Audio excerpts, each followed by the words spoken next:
Hey everyone, before we get to today's episode, I wanted to share what I think is a pretty exciting announcement. We are opening up our Rival AMP community. So some of you listening have been part of AMP from the beginning of the company. It has been our small, very small friends and family community around Rival where we post updates, ask for feedback, kind of share what's going on in the business. But actually, we think there's a lot more potential as we've grown, as our community has grown, as we've met more of you, to actually build and scale a proper community within Rival AMP. So what Rival AMP is going to be is it's going to be a community for challenger marketers on WhatsApp. We're going to share ideas and observations from the challenger marketing world that we see and ask everyone to contribute to that, share about challenger brands, marketing news, industry events, job opportunities, ask for feedback and input, use each other as a sounding board. We think it's going to be really great. So if you are interested in joining and are not already a member, please either reach out to me if you know me, or go on over to our website, wearerival.com, and you can apply from there. This is free, but we do want to make sure that we're adding people that are really interested and can really add value. That's it. On to the episode. Imagine, most of your listeners will be, that it's the landscape, I would say. It's a very, very different world for us to be operating as marketeers than it was 2 years ago. So being as astute and diligent as possible in how you go to market and how you build campaigns and how you're frugal in using those finite resources is probably the biggest challenge that we've got this year. I'm Eric Fulweiler, and this is Scratch, bringing you marketing lessons from the leading brands and brains, rewriting the rulebook from scratch for the world of today.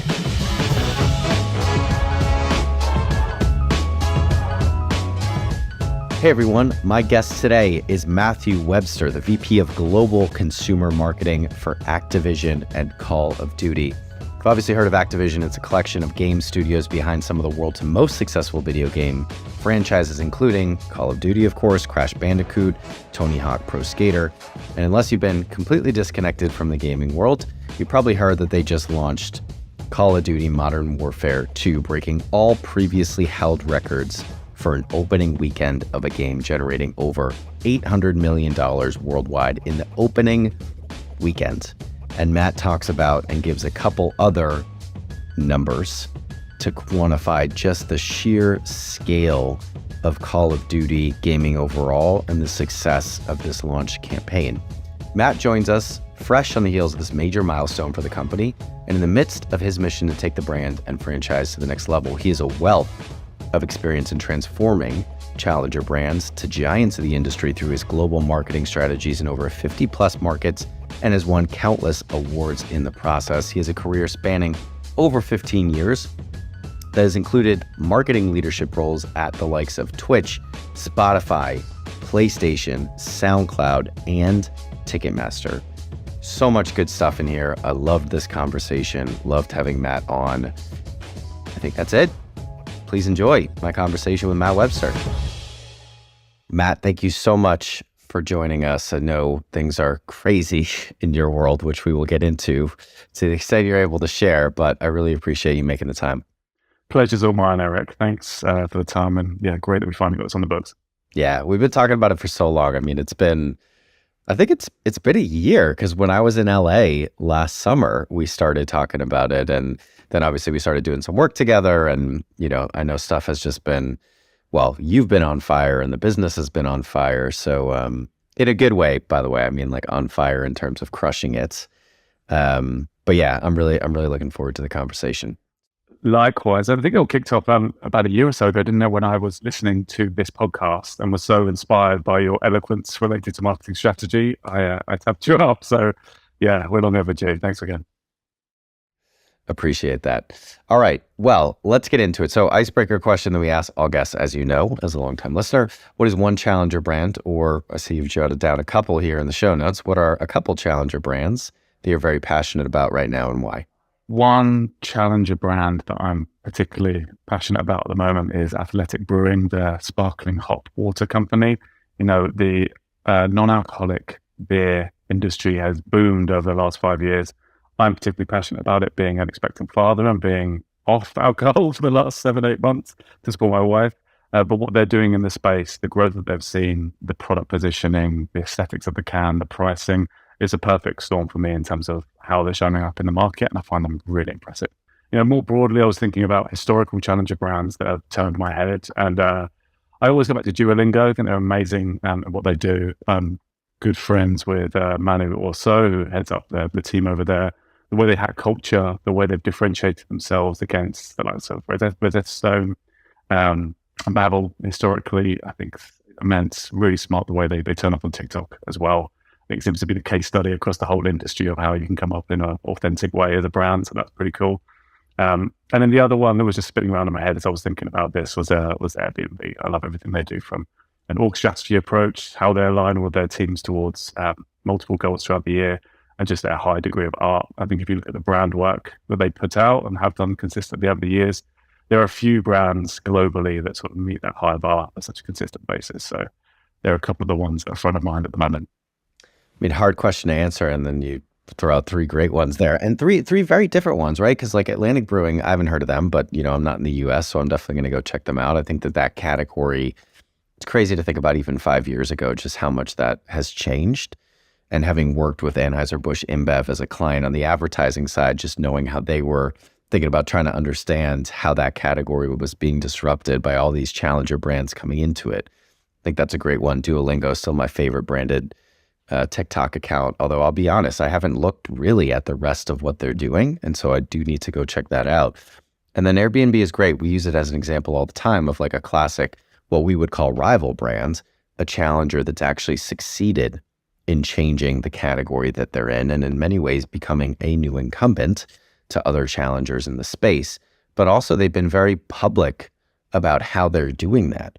From a marketing standpoint, they published a case study of how they developed the new Belong Anywhere positioning. And a couple of things that you mentioned, I think that is definitely something that I want to check out. And I would encourage other people to truly go study how they've done what they've done. So I think those are all great answers. Absolutely. I mean, even beyond their org planning and creative approach, you even look at their media, I think, all industries across the board within marketing, I think, race to the bottom with performance marketing 5-10 years ago. And they seem to be one of the first that have swung the pendulum that way and then gone very much in reverse in terms of brand building at their core, supplemented by performance as opposed to, ROAS at every turn, which is also very forward thinking. So Matt, I know your role has shifted a little bit within Activision. I don't know how much you can share on that front, but obviously when we started working together, you were the vice president of global marketing. So when we wrote this brief together, that's what we wanted to focus on. And I think there's so much to unpack from your time at Activision. How long have you been at Activision now?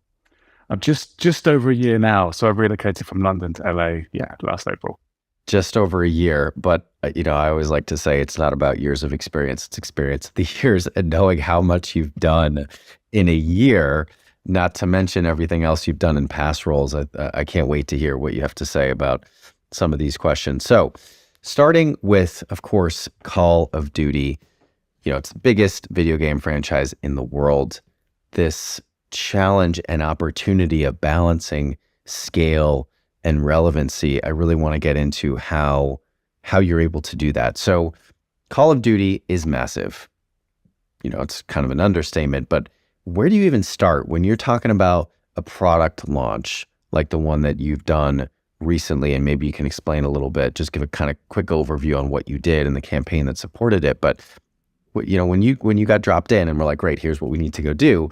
Where do you even start when you're talking about something that's that big? And how do you make sure that every successful brand, but particularly within gaming, there's such a community around that brand? How do you make sure that you're staying relevant while driving the scale that the business is actually looking for? Good question. I mean, as you can imagine, it's an incredibly tall task.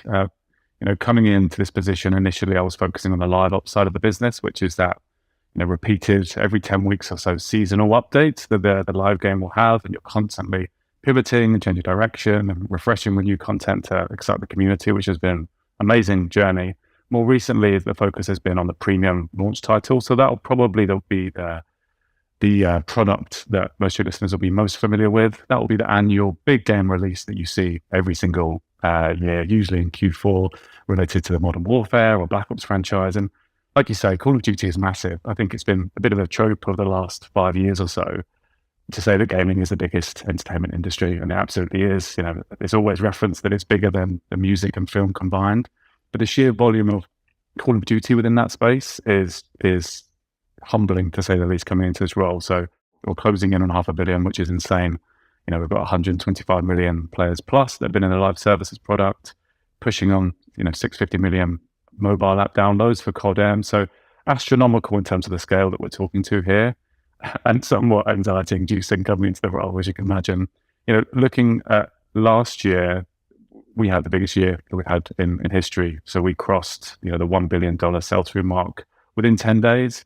And to contextualize that against other players in the space, that's more in the first weekend than Top Gun Maverick and Doctor Strange and the Multiverse of Madness combined. The scale is out of this world. So to answer your question around how you even approach that, it's very, very nuanced. I would say the learnings that I have from prior roles, you can't directly apply to launching a video game because there's such a playbook associated with that. It's so tried and tested, and there are so many components that you need to be considering simultaneously that you can't just sort of slap in some of your learnings from prior tech or music companies that I've worked with. You're consistently reconciling previous strategies, I would say. So looking at everything that's happened over the past 20 years, what has worked, what hasn't, and just to contextualize that beat by beat, that could be when you reveal the game, the name of the game, the art of the game, when you turn on pre-orders, the beta, when you galvanize the community at these different points, and sort of amalgamating all those learnings whilst trying to apply best practice year after year, whether that's around creative development, media attribution, and so on, is something you're constantly finessing year in, year out. I think the biggest success we had last year was around community orientation. We positioned this new frontier as Call of Duty 2.0. So we had a fantastic AAA blockbuster release in the Modern Warfare game, which is outstanding. We're launching simultaneously a mobile product that has crossplay with that, which is launching shortly. There's a new interface working within that. So it does feel like a new frontier for the franchise. And as we're coming into that and trying to exceed that year after year, which, as you can imagine, is challenging now, how do you follow that act this year? You're constantly taking this really well-defined, well-oiled, hopefully very player-centric playbook, and then just plussing it up with these new iterative learnings that's within the marketing space currently, and that can be across all different channel mixes, all different areas of the business. So it's a big ask, but it's an exciting one, as you can imagine. Be curious, I know this isn't a question that we aligned on ahead of time, but just, the scale, like I jotted down a couple of those notes, and I just had, I'm not a gamer. As you know, when I've asked about like, what is this acronym and what is that acronym? And I know Jenna and Dubose always cringe because they are in that world and understand it much better than I do. But every time people rattle off some of these stats about gaming, esports, et cetera, it just continues to blow my mind because maybe it's just me in my world, but like people don't talk about it. They kind of view it as something kind of, not as central to modern culture, media, entertainment, life as it actually is. And I just think it's so cool to be at what is very much in many ways, the center of that with what you're doing. But I'd be curious, you stepping into this role and you've been in high growth scale ups, technology businesses in the past, but, back to kind of when I know I glossed over in my initial question, but how did you even, it must've been like drinking from a fire hose starting in that role. Like, where do you even start with something like this? Like you mentioned looking at what had been done in the past, but of course you need to bring your own way of doing things, but it's not the playbook that you've done before. What was the process that you went through? Did you have like hey, the first 90 days, I'm just going to listen? Did you kind of, what did you focus on in the early days to try to get up to speed on things? Yes, great question. The first few months, I think, in prior roles as well, and the same with this role, will tend to come in, absorb all of that information, and then there'll be some sort of pitch back to leadership in terms of these are the observations that I've made, and this is how we're going to address some of those opportunities that are presented. So I went through that same process that I'd done in prior positions. I think the key thing to Call of Duty that I managed to get under the hood of was, firstly, the product itself and the community. I'd worked in gaming in prior roles, so I was at Twitch for a couple of years prior to this in a VP of Global Strategy role. I went to PlayStation prior to that. But actually, I think when you're working on publisher side for a specific title, understanding the nuance of that community comparative to broader gaming or broader live streaming is very, very different. So avidly following social channels, social commentary, seeing where the community is at and how you can address some of their frustrations or desires in the work that you're doing. I think having that as a backbone and understanding the product intrinsically is probably something that's applicable to any marketing role. outside of that, I think one of the main lenses that I applied coming from London and coming from regional or new market roles historically, this was the first time I'd been in a global position in a US hub, sort of running all markets concurrently. So being able to apply a regional or local centric mindset to global thinking in a franchise that historically has probably been quite US centric allowed us to sort of unlock ways that we can plus up regional thinking, cultural context, local nuance and activation to be able to, I guess, take those big blockbuster beats that we do every year that are global in inverted commas, and allow us to unlock some of those regional activations to show up in a more coherent way. So I think there's a lot there and there's so much in the background, obviously, in terms of understanding the existing playbook. But I'd say those two things in particular were key areas that I focused initially. And did you find that, because you mentioned Twitch, your experience at Spotify, those are obviously at scale businesses, and Twitch being part of Amazon is, within, I guess, enterprise. But did you find that coming from these kind of challengers and going to an incumbent, because oftentimes, particularly on this show, and it's in the name, we talk about challenger brands versus incumbents as this kind of, separate thing. But of course, there's some similarities, there's some differences. Did you find that there were a lot of differences coming from a quote unquote challenger to an incumbent, albeit in a different category? I think in the prior roles I've been fairly fortunate in that actually there hasn't been the challenger, the perspective quite as much in those prior roles because they've been, medium to large size companies that I worked in. When I was at Spotify, that was all related to new market launches. So you could argue in that instance there, you're going into new territories and you are a challenger to some degree, but you always had the backing of, the biggest audio platform in the world. It's one of the top brands to play with and revered by customers and artists alike because it's such an incredible product. So I've always been fairly fortunate in that regard. I would say the main difference between those roles and this role isn't necessarily the challenger or the incumbent piece. It's probably more just the operational rhythm of the organization. So if you take a typical publisher like Activision, and I imagine it's probably fairly similar on the film or entertainment side, there is that sort of, I guess, long-term planning to content production that's required. You think about Call of Duty game requires 2-3 years production that you need to work with, maximize on, finesse over time, compared to something like Picture or Spotify, which is based on product sprints. It will be a product update that you could be mapping out 3, 6, 12 months in advance. So there's a different sort of cadence to the way that you go to market there. What I will say is I think with the latter and those tech companies that I work for, the mantra that I sort of built up when I was at Twitch was related to this approach of speed, scale, and efficiency. How do you take, this open space that we have here and how do you operationalize campaigns or community initiatives as quickly as possible and as an impactful as possible way? So I said, as I'm working now with Activision, what I'm trying to do is think speed and go to market, being able to execute, learn, apply those learnings, and iterate on them more in the way that perhaps a tech company might be thinking about those problems within marketing. And on that note, because one of the things I wanted to get your thoughts on is just the role of data within the job that you do and within the Activision marketing function overall, because of course, creativity data is finding the balance between those two things. But what have you seen as the difference coming from? I don't know as much about Spotify, but I would imagine, and I know a lot about Amazon and how they function being so data driven. I would imagine being publisher side with gaming, a big part of it is creative led as well. But what does that look like in terms of how you use data to understand the community and the audience you're trying to reach? I'm guessing it probably influences the product development process and how you need to market that from a product marketing standpoint as well. What does that look like if we can dig into the data side of your role right now a bit? Yes, of course. And you're totally right with Twitch. Amazon are famed for that so much. So in their interview processes, I think everyone gets a big grilling on their ability to wrangle data. So that's always a fun one.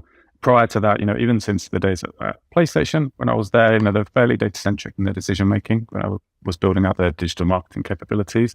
And Spotify, I would say, is almost one of the poster childs, really, of using data to inform the work and actually to activate the work. When you think about Spotify Wrapped, their biggest campaign that they have every single year, one of the most recognizable and loved campaigns in the world. There's so many ways of data infused within that. I mean, probably in defining the opportunity originally, I would say the data points that are actually conveyed within the messaging itself. So X million people listen to this category, you should too.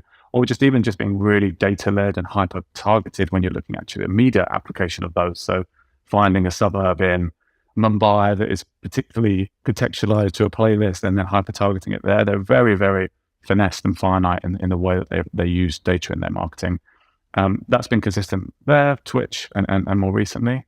You know, the data that we're using at Activision, I think it's implicit that probably with all the marketers you speak to, it permeates everything you do. You know, the key areas, and I can speak within marketing specifically, less so on the product side, but it's multifaceted. So last year, I think we got in a really good place with our MMM modeling. So being able to ascertain, you know, when you're spending X amount of media on these certain channels, to what degree they push the needle on return on ad spend. So I think we're much better informed this year in terms of where to start our media plan. And then once we do launch, as we're getting closer to the game dropping, we have the most optimized approach there. We have a very, very stringent approach now to creative testing. So there is certainly a higher degree, I think, within Activision. You look back at some of the ads from the last 20 years, it's some really iconic, these blockbuster live actions with celebrities littered throughout and incredibly impactful. But we're certainly using, you know, current capabilities around how do you take territories, for instance, and be able to give greater confidence that you're landing in the right territory, depending on the audience you're targeting. So that's something we're looking at. And yeah, I guess throughout that, you know, we're digital first in everything that we're applying. Yes, we do have those big live action moments, but if you're looking across the globe and all those different touch points within marketing, you know, 95% plus of those are digitally orientated, like social, CRM, or web. So iteratively, week in, week out, month in, month out, we have forums whereby we're taking those learnings, applying them to other channels, to other regions to make sure that we're consistently informed and applying that on an ongoing basis. So long answer, but every single touch point that I think you can imagine. And I would say that, you know, the final piece is less quant, more qual orientated. Activision has got an amazing player insights team. We're fascinated by the work they do there, and they're really quite esteemed. I think you had a chance to meet some of them actually, Eric. So great to get your perspective. But the work that they do, the deep interviews we have with the community that will then inform not just the upcoming game, but subsequent games multiple years out, just I think is a good credit to how at each turn we are trying to be as player-centric as possible. Yeah, it's interesting going back to what you said kind of at the beginning of that answer, that data permeates everything we all do. I think that's true in the sense that it is there, it permeates, but I think you'd be, you know, and I think one of the benefits of being on the consulting side is you get to talk to so many different organizations, obviously the ones that we work with, but even beyond that, the conversations that you have and conversations like this as well, though with Scratch, I'm lucky enough to, you know, talk to some of the people who are really, really at the leading edge of the industry. But I would say, you know, I'll put a positive spin on it. I think there is a huge opportunity for the vast majority of marketers to be doing a lot more with data. So just because it's there doesn't necessarily mean that they are taking full advantage of it.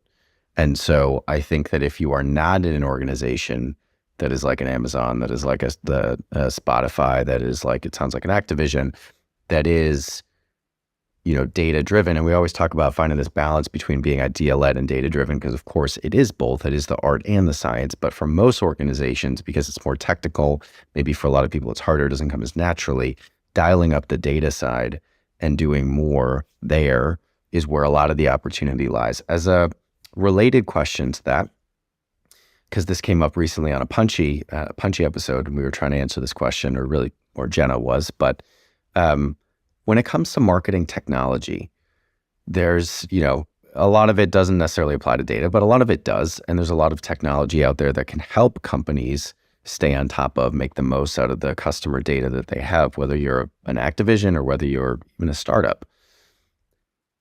What are the ways that you've found to try to stay on top of all the change that's happening in the MarTech ecosystem, if you found any? Because I think even Jenna said, and the way she answered the question was, I don't. Nobody really does. But I'd just be curious, you know, with how much mental bandwidth, data, what can we do with it, how much that's taken up. I'd just be curious how you approach the MarTech side of things as well. Your point prior to that of you being able to speak to all these different leaders across industries is so interesting, and almost like I would rather flip this conversation and start interviewing you on that perspective. You've often got a great view on some of these tough topics. I think you're right. Yeah, so maybe there is then a sort of take for granted in some instances because these big organizations have the capabilities to be able to use data in a meaningful way. So I take for granted that that's the case across the board, and not always it. To answer your question on how you, I guess, reconcile those data points and use MarTech, really challenging. And I think I would have the cop-out answer as well, in the sense that there is so many different touch points there that you should be trying to incorporate within your work. The new products emerging, new vendors and so on, that it's almost impossible, I think, from my perspective, to have a clear view on that, unless you're a MarTech expert, to have a clear perspective on what, where the industry is going and how you can use the current best tools. Where I've, leveraged that historically has been a MarTech dedicated team. So we had that at Twitch, and often there actually would be building a lot of those tools in-house to be able to use proprietary data and have that ownership. Or more often than not, I think due to the speed at which most of the companies that I've worked with have been operating, and the luxury of being larger scale and budgets and so on, it is often working with people such as yourself, trusted partners, agencies, vendors, experts within that space, and being as transparent as possible with the current challenges that you have, the opportunities, the learnings from prior years, and allowing those experts to help inform that work, rather than spending your time desperately trying to stay at the forefront of the industry. Because just the realities of that, whilst you're reconciling internal alignment, executive pressures, deadlines, and so on, and making the best work creatively, and then you go to market planning, it's an almost impossible feat. So I'm going to take the cop out answer there, Eric. Fair enough. I think that, but I think that's actually a helpful answer in a way, because you, Jenna, people who are, really experts in this field, like there is no way to stay on top of all of it. And that's okay, but also doesn't mean that you shouldn't try. So I think in a way, it's probably reassuring for some people listening, but you still do need to find the way to make sure that you're out there listening, reading, talking, at least trying to keep some pulse, even though there's no way to stay on top of it. So Matt, I want to focus in on, for the rest of the time that we have, this Call of Duty launch from last year. So the most successful video game franchise launch ever. You gave a couple stats earlier that I jotted down because it's just insane. $1 billion of revenue in just 10 days.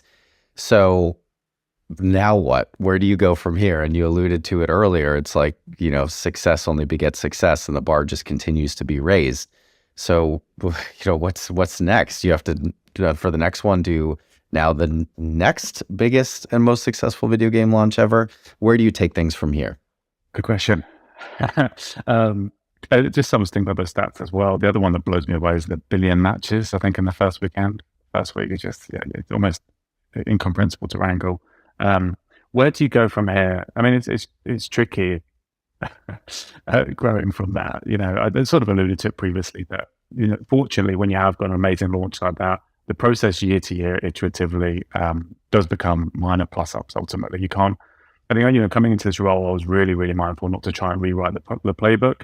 There's a tendency, isn't there, when you go into a new position with a new company, that you want to make your stamp as soon as possible and demonstrate the value you can add and all of your expertise and so on. But I think here and in a couple of the prior roles that I've had, one of the biggest learnings has been to sit tight, adapt, absorb, build that trust and those relationships with key partners internally before you can really quite influence the work, and did that to a reasonable degree last year. So I would say, the main things I think we're focusing about on this year is that, consistently pushing boundaries on the higher degree of art. We've got amazing creative production partners. And actually, I will say, worked for some of the biggest brands in the world, but with regards to the fidelity of creative production, it's almost unparalleled, really, the work that Activision are doing, deep within the game itself, within the product, capturing some of that content, being able to work with creative directors to manifest stories out of it in these amazing ways. We're consistently trying to push the boundaries there, and even apply learnings from prior years of, when did we see trailer reviews, and where did we see engagement pop, to further inform that work, to make it better and better year in, year out. The other piece is around regionalization that I think I've already touched on, but one of the most exciting things I think I found from my Spotify days and that I've carried forward is how do you reconcile your budgets, your investment, your resources with your audience opportunity globally. So there is a tendency with some companies to, you look at the investment plan you have for the year ahead, you'll tie that directly to historical revenue because you know that, 70% of our revenue comes from X market. Let's apply the same media investment there or marketing investment to sustain that over the time. The challenge with that is that naturally then you under index on some of your growth markets or growth areas. And this could be on a global footprint or maybe even a local geo, for instance. So with that thinking there, I think what we're trying to apply is modeling related to, okay, here's our focus, our investment, resources, OPEX, all of those things against those existing revenue drivers that we know where we're going to get sales through, we know where our community are, we know where we can celebrate them and so on, but also make sure that we're being really thoughtful with those new growth areas so that we're setting ourselves up for sustained growth in the years forward. So coming from the trials that I've had there, a big part of our resource planning and long-term planning will be related to that regionalization. And then, the other thing that I think a couple of other things actually, diversity, equity, inclusion. I think it's the topic probably in most of the calls that you have and will continue to be ever important and prevalent. Historically, I think within entertainment broadly, how can we find ways to better show diversification, not only in our content, but in the ways that we're showing up for different communities as well within gaming is something that is ever present, I think, on any entertainment industry panel that you go to currently. So that keeping that front of mind is certainly of extreme value. And finally, we have the benefit of being part of ABK, this enormous organization with Blizzard and King. So working closely with those other gaming groups and partners there with amazing franchises like World of Warcraft or Diablo or Overwatch. How can we work with partners there to understand what they're doing as well and better inform the work? So it's a long way of saying this playbook is so well oiled. The game is so incredible. The community is enormous and very passionate. You just try and find that white space where you can iteratively improve that model year in, year out. And I think we're on track to do that this year. So taking it down a level and taking it towards, obviously there's so many challenges and I'm sure a lot of pressure that come with what you have to deliver for a franchise, a property that's as big as Call of Duty. But for a lot of the people listening that might not have that, scale and that IP to build on top of with what they're doing, what are some of the takeaways or lessons, either good or bad, that you've learned from this launch that could be relevant to really any marketer out there? Great question. I think, the main thing that's been front of mind, and this is probably consistent across multiple industries, is the player first, the audience first approach, which sounds a little bit cliched, but it's all too easy, I think, once you start to see success, to start to pivot away from that core. And the best companies that I've worked for have been the ones that have retained that consistently throughout and never deviated. Amazon's probably the most well-known case study of that, of creating the most user-friendly and cheapest user flow available at the time. So keeping that consistently throughout, I think, is of utmost importance, and that player centricity. The other thing that I find quite fascinating as well, and it will depend on the different industries you're working in, is the multi-sided marketplace piece and the flywheel associated. So again, Amazon did that famously. I think at Twitch there we had multifaceted community from streamers to streaming managers to the viewers themselves to brands coming in then and sponsoring that space. So finding ways that you can retain that player centricity or audience centricity for other industries, but consistently try and galvanize those different stakeholders within that flywheel to be able to drive success. And I think when you have that perfect formula of all of those different stakeholders concurrently, that's when you see exponential growth and when you continue to see strides forward. I actually think that that's a great prompt for people to think about. What's my flywheel? What is the flywheel in my business? Even if you're in a marketing, I just think it's an interesting thing to explore because we tend to think of flywheel, everybody associates with Amazon or e-commerce businesses, or, I really think that anybody just thinking about what is going to bring people value, and then how is that going to bring value to the business in a cyclical way, in a way that kind of builds on top of each other, of the components. I think that's actually a really interesting insight and takeaway. You're totally right. I think the one that I found really fascinating when I was at Twitch was, this is multi-sided marketplace again, creators at the core and the viewers simultaneously. We were launching EMEA, and then a few months later we launched APAC there, and took very, very different approaches there as to being viewer-centric in our marketing and our go-to-market planning in EMEA, and creator-centric in APAC. And all that being said, varying degrees of success across the board, but it does sort of show a case study there whereby you can almost not play off, but prioritize and focus on these different stakeholders at different times and understand at which point within your business growth you should be indexing on the supply and the demand within that business. All right, Matt, are you good for a quick lightning round before I let you go? You threw this at me in the last minute, but let's try it. I did. I totally did, and I appreciate you being up for it. All right, what is one of the biggest wins that you've had recently? I would say the one I'm most excited about is we've talked to the scale of the games that we're working with at the moment.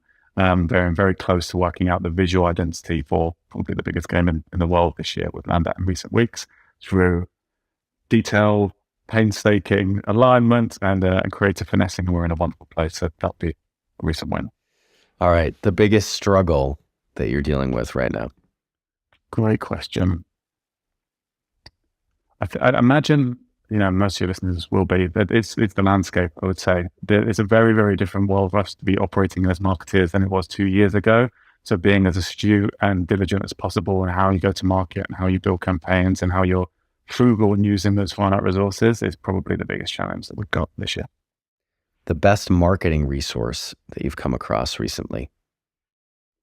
I can't believe you're setting me up for this, Eric, but I am an avid listener, and I would say of the ones that most consistently I'm absorbing contemporary marketing information would be your Joyous podcast. So thank you to you and the team. I really appreciate that. Any others for people who are already listening? What's your second favorite? I've been going through, me and the team actually, we have a quarterly on-site and off-site that we do on-site to sort of break down barriers and build trust amongst each other. And then the on-site to sort of strategic plan and look to the future. Within that, we've each been bringing historical marketing textbooks. I think a couple of weeks ago we did Patrick Lancioni and focusing on his work. Great. It's amazing, isn't it? Him in particular. So I think within that forum, actually, I'm bringing sort of more academic text to marketing on a periodic basis. That's been really fun. Yeah, it's a great call. The biggest lesson that you've learned in your career so far? It's incredibly obvious one, but it's being genuine, authentic, every single step of the way. I think I've seen so many people struggle with not being true to their perspective, whether it's talking about creative development, not being sincere with new colleagues or old colleagues alike. And the people that I think have prevailed most within the industry are those that have consistently showed up in an authentic and positive way. Love that. And as you know, this one I did not spring on you because you know that we end every episode like this. What is one thing that people should do differently after listening to this conversation? I didn't actually have a clear answer for this. So this is off the bat, but it's related to my last point there. I think one of the areas that I hold myself accountable for, probably more than anything else, is that reconciliation of opportunity with resources. Whether you're talking about a startup here with very, very finite amount of cash and equity to, some of the biggest brands in the world and the geo expansion opportunities there, once you have the fundamentals in place, being dogged with applying your focus, your resources, your investment, where your head is at, where you're looking to future growth, with those audience opportunities and with the equity you have available, I would say that's probably my biggest focus and the one thing that I would lobby for others to think about too. Such a good one. And again, the way I think of it sometimes can come across as cliche, but oftentimes there's a reason things are cliche. It's because they're true, but everybody wants a more shortcut answer. Knowing what matters most and then being able to consistently execute on it to the full extent that you like, that really is so much of it, so much of everything. Marketing, but you could also extrapolate that to other areas. So I think that is a fantastic place to leave it. Matt, thank you so much for your time. Been a fascinating conversation. And I'm thinking that we need to see who else is out there listening that we need to get on the show, because maybe there's a lot more value that we can be bringing to people by putting the mic on the other side. Thank you for joining us, Matt. Scratch is a production of Rival. We are a marketing innovation consultancy that helps businesses develop strategies and capabilities to grow faster. If you want to learn more about us, check out wearerival.com. If you want to connect with me, email me at eric@wearerival.com or find me on LinkedIn. If you enjoyed today's show, please subscribe, share with anyone you think might enjoy it, and please do leave us a review. Thanks for listening, and see you next week.